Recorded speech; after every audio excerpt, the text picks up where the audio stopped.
A year ago, I was on top of the world. I was not even 30 years old, and already I was making six figures as the sales manager in a large insurance firm.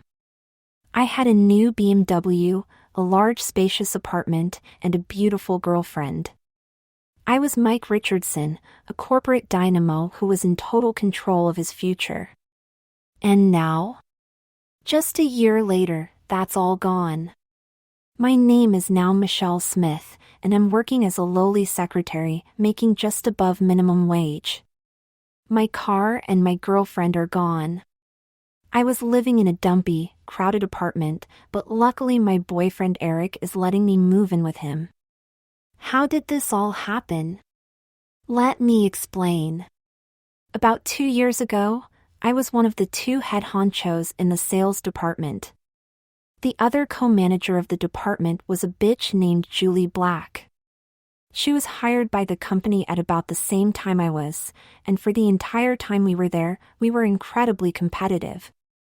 I hated that wench.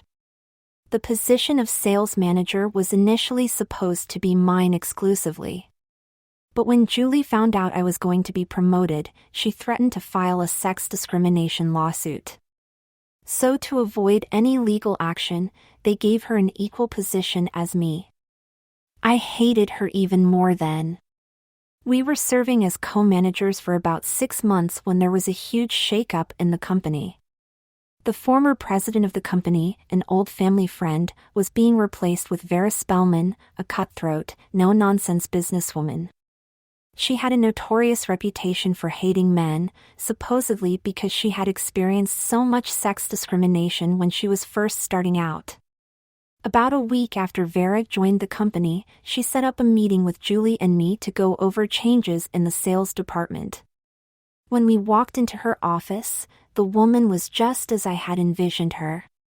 She was dressed in a professional suit with an incredibly stern look on her face that clearly indicated that she meant business.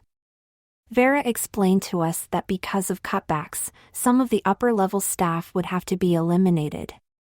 This included one of the co-manager positions. Thus, only one of us could be manager, and she would interview us both before making her final decision. I kind of knew right then and there that I would be getting fired, knowing Vera's reputation as a man-hater. My interview confirmed my suspicions. For more than an hour, Vera utterly criticized my job performance, berating me while praising Julie. She told me that she expected more from me, given all the advantages you have as a man. The news was inevitable. The next day, all three of us assembled, and Vera informed us that Julie would remain as sales manager while my position would be terminated. Well, I asked, at least I can go back to being a salesman, right? I'm afraid not, replied Vera without any iota of compassion. There are no openings for you to be a sales rep. The only open position for you in the sales department will be with the secretarial staff. What? I said in disbelief. A secretary? Hell, that's a job for flunkies. With all my experience, all my education, I deserve something better than that. Then Vera gave me the harshest look I'd ever seen a woman give. Listen, Buster, she said. Don't you dare criticize the secretarial staff. I started out as a secretary, and look where I am now. They work their asses off for all the big shot managers. If you ever want to be a manager again, you'll have to work your way up to the top, just like I did. It sounds like this experience may actually be a good lesson for you. You'll finally learn what it's like to do real work. And with that, the meeting ended. As we left, Julie couldn't help but laugh. I can't believe this, she giggled. You once thought you were so much better than I am. And now you're just a lowly secretary. Shut up, Julie, I said. This is hard enough without you rubbing it in. Excuse me. I'm your boss now. It's not appropriate for you to call me by my first name. From now on, you will address me as Ms. Black. Understood? Yes. Julie glared at me. Yes. Ms. Black. Good, Julie said. Tomorrow we'll get you started on your secretarial training. When I got home, I pondered my dilemma. Working as a secretary would mean a major cut in my pay, my benefits, as well as my self-respect. But on the other hand, I put 5 years into the company. I couldn't just throw all that away. I figured there was no way that Vera Spellman would last that long as company president. I thought I could just ride out the storm until she got kicked out, and then I would get my job as manager back. So the next day I swallowed my pride and faced my first day as secretary. Julie decided to make me her executive secretary. She figured that way she would be my direct boss and thus have complete control over me. I would have to follow her every command or else lose my job with the company. Things went good as they could get given the situation, for about 2 weeks. Then one day Julie called all of the secretaries in the department in for a special meeting. As we entered the conference room, she handed us all a memo. On the subject line were the words dress code changes. As the new manager, Julie said, I have decided that this workplace environment should look more professional. Some of you have been a bit too casual with your attire, so I have made a new code that I expect you all to adhere to. It will be strictly enforced. At first, I was a bit puzzled because the memo clearly didn't apply to me. It described a no-pants policy, only professional-looking skirts and dresses were acceptable. In addition, no casual or athletic shoes were permitted. Anyone not wearing high heels would be fired on the spot. Finally, it was strongly suggested that we wore an appropriate amount of makeup to show that we took pride in our appearance. Julie saw the puzzled look on my face, and before I could even let out the question, she looked right in my eyes and said, I expect everyone to adhere to these rules. Everyone. I thought it must have been some kind of joke. Excuse me, Julie.er, Ms. Black. This new policy doesn't make any sense. Why on earth would I want to wear skirts and high heels? Julie made a sadistic grin and said, I could care less about what you want. This is about what I want. In case you've forgotten, I'm the boss, not you. All right, bitch, this is the last straw. I yelled. I can tolerate being your peon, but there's no way you're going to humiliate me further by putting me in dresses. Meanwhile, one of the other secretaries, Phyllis, chimed in. Well, I think this dress policy is completely fair. It's not comfortable wearing skirts, pantyhose, and heels every day. If we have to do it, why shouldn't he? He doesn't deserve any special treatment. I agree, said Julie. Mike, you forget, you're not a manger anymore. You're just a secretary like Phyllis and the rest of the girls. You don't get any special treatment just because you're a man. You'll have to suffer in heels and skirts like the rest of them. Julie then picked up the phone, saying, I know how we can settle this. She called Vera and asked her to come over right away. In less than 5 minutes, she came strutting in with the typical stern look on her face. She picked up the memo and quickly scanned it. Vera looked at Julie and said, Ms. Black, I'm very impressed with your concern about maintaining a professional environment. I think it makes perfect sense to implement a more well-defined and equal dress code. Vera then turned to me. You, sir, have absolutely no right to talk back to your boss like that. After all, you're just a lowly secretary, and you're in no position to decide company policy. If you care about your career, you'll follow these new rules to the very letter. After Julie dismissed the rest of the secretaries, who were snickering at my predicament, Vera told me to follow her to her office. You'll have the rest of the day off to prepare to tomorrow, she said. I'm sure you don't have any of the necessary attire or makeup, so I'm going to take you on a shopping trip. Let's go. Before I had any chance to object, Vera dragged me out to the car, and we were off to the mall. I stayed silent as we drove, wondering what I should do. The thought of having to dress like a woman every day infuriated me. Could I really sink so low? Yet my dilemma further increased my desire to get revenge against Julie. If I left the company, there would be no way I could get my managerial position back and put Julie in her place. If I had quit, that would have been an undeniable admission that she had beaten me. Yes, I had no choice but to ride this thing out, even if it meant working as a woman. But I still had my doubts about the whole thing. Just as soon as I had made my decision in my mind, we arrived at a small boutique. Vera asked me if I had a credit card with a high limit. I said that I did, and she said, "Great. You'll have enough money to buy the perfect wardrobe for a working woman." Vera explained that her friend owned the boutique, and that she would ensure that no one else would be around so that I could try on all my clothes with minimal embarrassment. We must have spent hours, as Vera forced me to try on dozens of suits, skirts, and blouses. She kept on charging dozens and dozens of items to my card, and at one point I asked, "Isn't this a bit excessive?" She just ignored me, and gave me another skirt to try on.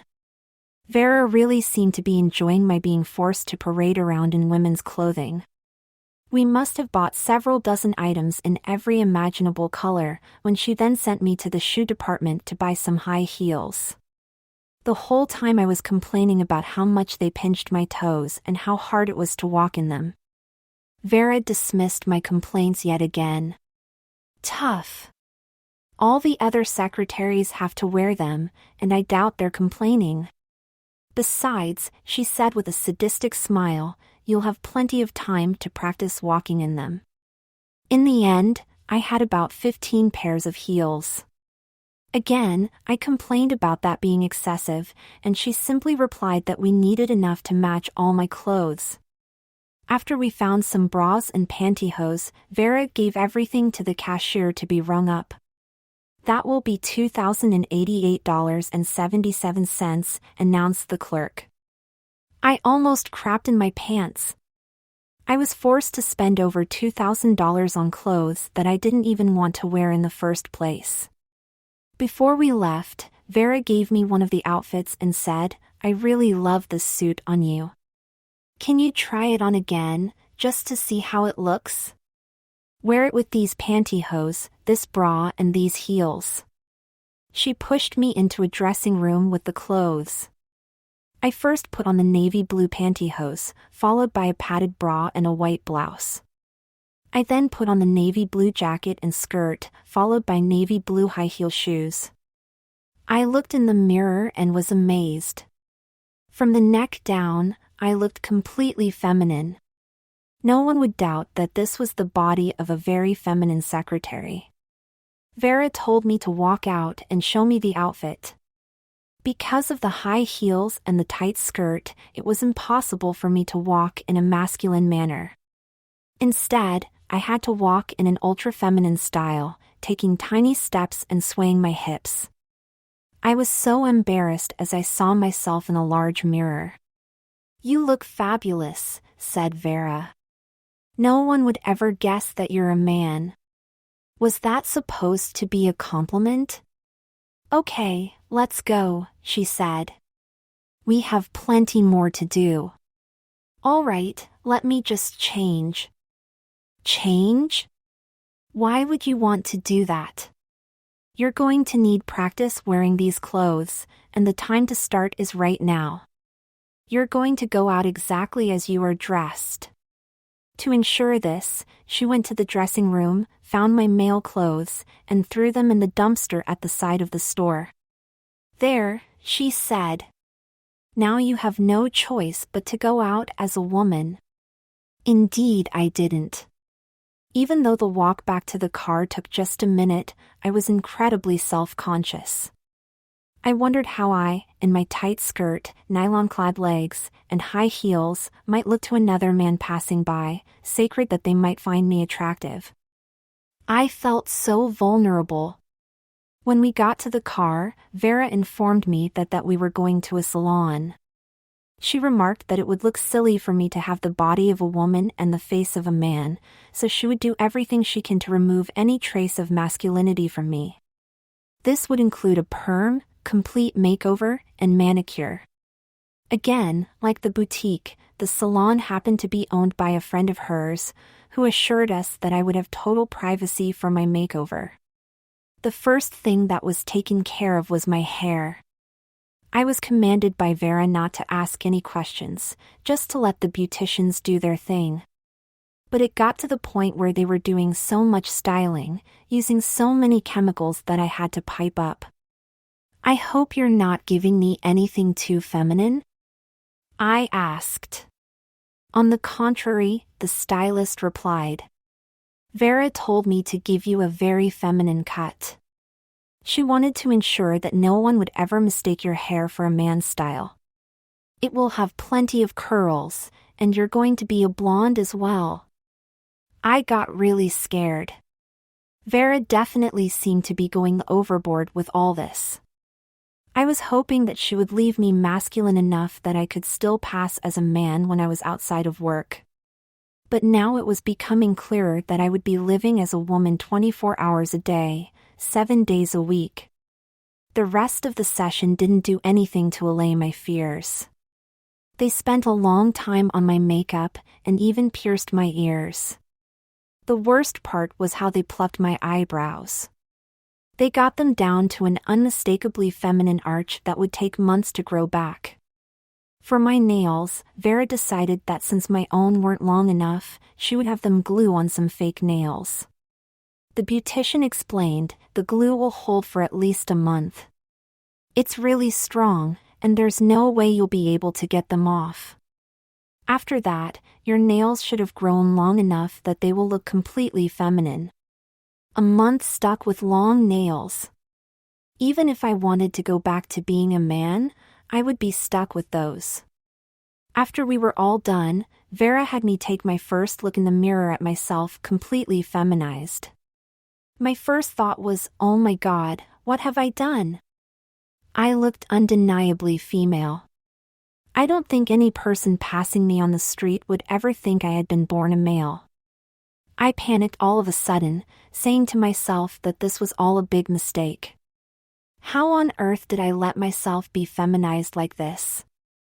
I wanted to just run away, but I knew I wouldn't get very far in my heels. But it was too late. I was stuck. There was nothing I could do to immediately go back to being a man. I had made my choice, and I would have to live with the consequences. Like it or not, I would have to live and work as a woman for the time being. Vera drove me home, and she offered to help bring up all my packages and put my new wardrobe away. She went to my bedroom and started putting all the skirts, blouses, and heels in my closet. Meanwhile, I went to the bathroom and put away my makeup, perfume, lady chic, etc. When I came back out, my closets were filled with women's clothes. Not a shred of male clothing was in sight. There wasn't enough room for both your new clothes and your old clothes. So I found these old boxes and packed away all of your male clothes in them. You certainly won't be wearing them any time in the foreseeable future. She then added, you just might want to consider giving all of these clothes to Goodwill. There's no reason to keep all these male clothes when they can be used by someone who actually needs them. I politely declined and told her that I didn't need any more of her help. Then after this very long day, Vera finally left. For the first time I had time to reflect on this very unusual turn of events. As I took a look at my feminine self in the mirror, I was definitely regretting my decision. What the hell was I thinking? I'm a man. And yet here I am, wearing a skirt, hose, and heels, with a feminine hairstyle, makeup, and long polished nails. I felt totally emasculated. All my life I had always felt in complete control of my future. But now I had no control whatsoever. I had been forcibly feminized, and there was no telling if or when I would be able to return to my male self. Since my male pajamas had been packed away, I changed into a nightgown and cried myself to sleep. I knew the next day would be even more difficult. My alarm woke me up at 5 a.m. Normally I woke at 6, but now that I was going to work as a woman, I needed to give myself extra time to get myself ready for work. I first did my makeup, making sure to put enough on to please Julie. I wasn't used to putting on lipstick, mascara, and blush, but thankfully Vera had given me a copy of Vogue with some basic makeup tips. I then picked out a smart tan suit, completing with a beige blouse, and tan pantyhose and heels and picking out a matching purse. I looked at myself in the mirror and saw a very feminine working woman. There wasn't even a trace of my former masculine myself. I felt a sudden rush of embarrassment and considered just not going at all. How could I, once the head of the department, now face all the secretaries in a skirt, so obviously forced into submission? But I knew I truly had no choice. Because none of my neighbors knew of my feminization, I quickly rushed out to my car to avoid being seen by them. And I drove off to my first day in the office in women's clothes. I could tell that all eyes were on me as I walked into the office. I was so humiliated that I didn't make any contact and walked right to Julie's office. "Good morning, boss," I said. "Is there anything you need me to do right now?" Julie looked me over with a grin and said, "Well, Mike, I have to give you credit. I never thought you'd go through with it. I'm glad to see that you know who the boss is. You clearly understand your low status in the office." That first day was hell. The first half of the day, Julie had me running all around the building running errands. I swear she did this on purpose. My feet were killing me in my heels, but I had no choice but to keep on going. The second half of the day, she had me do a lot of typing for her. Normally I can type very fast, but with my long nails, my speed was cut in half. I had to stay after work for 2 extra hours just to get it all done. Things were more or less like this over the next few days, but the other girls always found some way to humiliate me. Whereas as manager, the other secretaries had always treated me politely, now they openly insulted and mocked me. And as a male, I'd had the men's bathroom all to myself. After my feminization, Julie turned the men's bathroom into a private washroom for herself. Meanwhile, I was told that I had to use the public women's restroom with the other secretaries. One day Julie invited my girlfriend up to the office to surprise me. Boy, was I surprised. I had tried to keep my feminization a secret from my girlfriend, but I certainly couldn't hide any longer when she saw me in a white blouse, with a black skirt and matching hose and pumps. She let me know that she was breaking up with immediately, so that she could go find a real man. The only thing that kept me going was the belief that Vera would soon get kicked out of the company any day. I was certain that the others in the company wouldn't stand her bitchy ways for very long. Once she would be kicked out, a new president would come in and restore me to my managerial position. I felt it in my bones that I wouldn't be in skirts much longer. But I soon learned that things were not going as I had hoped. I had heard through the grapevine that Vera was bringing in record profits for the company, and that she would certainly remain as company president for at least a year. Could I keep up my feminization for that long? Well, it wasn't as if I had any choice. I had made my choice, and there was no going back until Vera was out of there. I had already invested this much into my career, so I couldn't just stop now. After I had been working in women's clothes for about 2 weeks, something happened that made my return to masculinity an even more remote possibility. I was driving to work one day when I noticed one of my best friends and neighbors driving alongside of me. I couldn't possibly let him see me feminized, so I sped up to try to get away from him. Unfortunately, the cops were out that day, and I was pulled over for speeding. The policeman walked up to my car and said, "Can I see your license and registration, miss?" I reached over for my purse to pull out my license, when it suddenly struck me. My license had my male name and a picture of me as a male. I couldn't possibly show it to him. I told him I must have lost the license, and I tried to talk my way out of it, flirting with the cop and pretending to be a ditzy blonde. Thankfully, he let me off with a warning. But it did make me late for work, which was particularly bad that day because there was an important meeting at 9 o'clock sharp. I rushed into the conference room at about 9:20, and immediately Julie gave me a stern glare. "And what excuse do you have for being late?" I was honest and explained everything that happened.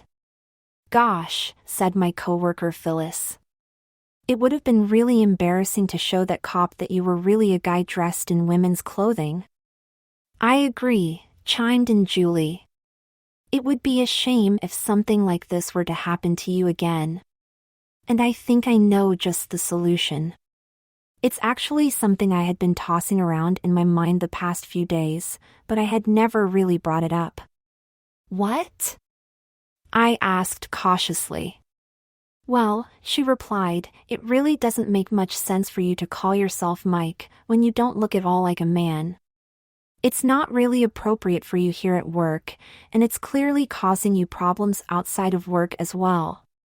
Therefore, I would like you to ditch your masculine name and go by a feminine name." My name? This was the last vestige of my masculinity. She couldn't possibly take that away from me, could she?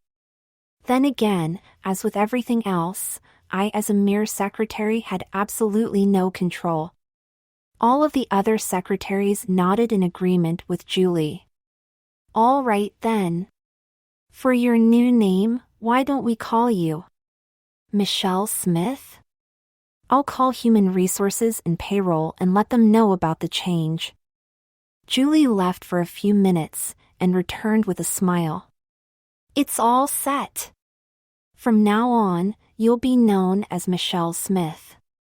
As far as this company is concerned, Mike Richardson no longer works here. All of your paychecks will be made out to Michelle Smith, so you really have no choice in the matter." Julie turned to the other secretaries and said, "Girls, here's how I want you to think of this situation. Don't think of Michelle as Mike. As far as I'm concerned, Mike Richardson no longer works here. Just think of it as if we've hired a new girl, Michelle Smith, fresh out of secretarial school. Pretend that he is a woman and that he has always been a woman." Phyllis interrupted, saying, "That's perfectly fine with me, but I do have one problem with this. If you really were to hire a new, inexperienced girl, you would hardly make her your personal secretary, which she is now. Since I have the most secretarial experience, I should be the executive secretary. And Michelle, who is newly hired, should take on an entry-level clerical position, such as a file clerk or a receptionist." Julie smiled and said, "Phyllis, I completely agree. I'm making you my secretary now. Your first official task will be to find simple duties that are more in line with Michelle's minimal experience." Unbelievably, things had gone from bad to worse. As Julie's executive secretary, I at least had a position of some importance with a somewhat decent salary. But as a mere file clerk, I would be making minimum wage in a meager position performing menial tasks. Even worse, Julie's new demands would make it even more difficult for me to return to a man. She explained to me that since all of my salary would be going to Michelle Smith, not Mike Richardson, I would need to get new bank accounts, credit cards, driver's license, etc. in my new name. It all seemed so drastic and irreversible to me. I protested, but Julie said that she wouldn't hear any of my whining. "You got yourself into this. You're the one who volunteered to work in women's clothes. It's only fitting that we give you the proper name to go with it. Besides," she added, "with your feminine looks, it's not as if you're going back to men's clothes any time in the foreseeable future. You're stuck. Now you have to see what it's really like for a typical working woman. You'll probably start wishing that you had treated the secretaries a lot nicer." Julie said she wanted to make everything official, so she took me down to the courthouse to get my name legally changed. She had some more friends over there, so there really weren't any questions or hassles. And before I knew it, I was now legally Michelle Smith. She dropped me off at home at the end of the day, and just as I was going out of my car, she had one last remark. "You know, Michelle, this apartment of yours is really extravagant for a new secretary just making minimum wage. I know we women like to live in high style, but for a mere office flunky, you really need to find something more appropriate. You'll soon learn that a secretary's paycheck doesn't go very far." I knew she was right. I was no longer Mike, the hotshot businessman who had the world in the palm of his hand. I was now Michelle, just a stupid little secretary like thousands of other women. Drastic changes soon came within the next few weeks. My paycheck as a secretary was less than a quarter of my pay as a manager. As a result, I had to follow Julie's advice and move out of my nice apartment to a small, dumpy studio. Because the apartment was so small, there was no room for all my boxes of male clothing. So I had to do the unthinkable and gave away all my male clothes. That further guaranteed the permanence of my femininity. I also decided to sell my brand new BMW and buy a used Hyundai. Even then, I was always low on cash, given my minimum wage salary. Things didn't improve at work either. Everyone treated me like a dumb, inexperienced bimbo. I was given the most boring, menial tasks, as if I wasn't competent enough to do anything that required even a modicum of thought. There was always the temptation to feel sorry for myself, but I understood that there were millions of other women who were in my same exact situation. We were stuck in low-paying jobs with no hope of ever advancing. Michelle Smith was nobody important. She was just another working girl trying to make it in the world. My life hit rock bottom about a year after I officially became Michelle. Julie had called me into her office. "Michelle, I'm afraid I have some bad news for you. We're making some cutbacks at the company, and I think we'll have to let you go." "What?" I screamed. "How can you fire me? With all my experience, all the time I've worked here? This company needs me." Julie shook her head. "You're confused, Michelle. You've only worked here a year. It was Mike who worked here a long time. But he doesn't exist anymore." She continued, "This company doesn't need you.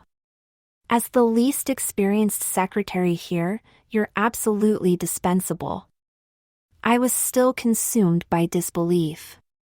"I refuse to accept this, Julie. Look at what I've done for this company. I've turned myself into a woman, probably permanently. I've been doing all of your menial tasks for a whole year. You're not firing me after all that." "I'm afraid I can," Julie replied. "Remember, I am the boss, while you have no power whatsoever. But don't worry. Secretaries are a dime a dozen. I'm sure you can find another job somewhere else. I'll even give you a good reference." And that was that. She had security come and escort me out of the building. Though my time with the company was over, my life as a woman and as a secretary would continue for the foreseeable future.